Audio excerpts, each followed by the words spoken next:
আসসালামু আলাইকুম। আজকে আপনাদেরকে দেখাবো কিভাবে লেগ প্রেস সঠিকভাবে করবেন। বেশি ওয়েট নিয়ে ইগো লিফটিং অবশ্যই করবেন না। তো আমরা এক্সারসাইজে চলে যাই। এক্সারসাইজের নিয়মটা দেখেন খুব ভালো করে। ফর্মটা দেখেন, পা দুটো একদম প্যারালালে রাখবেন, একদম উপরে তুলবেন না, একদম নিচেও যাবেন না, একদম এই লেভেল বরাবর পাটাকে রাখার চেষ্টা করবেন। এই লেভেল বরাবর দুইটা পা সমান রাখবেন এবং দেন এটাকে ডাউন করবেন। শুরু করেন এক্সারসাইজ। এই যে আপনার লেগসটা আপনার বেলির সাথে টাচ হবে, 1 2 দেন আপ। লেগটাকে ফুল স্ট্রেট করবেন না, হালকা ব্যান্ড রাখার চেষ্টা করবেন। ফুল স্ট্রেট করলে আপনার নি পেইন হওয়ার সম্ভাবনা থাকবে। সো আমরা কয়েকটা রেপিটেশন দেখি এই জায়গায়। 1 2 8 1 2 9, লাস্ট ওয়ান 1 2, গুড।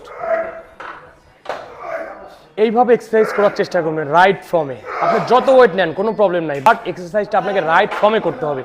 রাইট ফর্মে না করলে আপনি যে ডেভেলপমেন্টটা চাচ্ছেন সেই ডেভেলপমেন্টটা আপনি পাবেন না। আপনি রাইট ফর্মে এক্সারসাইজ করবেন, আপনি খুব দ্রুত ডেভেলপ পাবেন। এবং সেই সাথে সাথে আপনি অবশ্যই ডায়েট মেনটেন করবেন।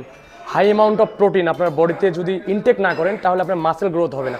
আর লেগ প্রেস এক্সারসাইজটা আপনার মেইন কোয়াডে হিট করে এবং সেই সাথে সেকেন্ডারি মাসেল হিসাবে আপনার আউটার মাসেল এবং ইনার মাসেলও হিট করে। সো আজকে এই পর্যন্তই, টেক কেয়ার।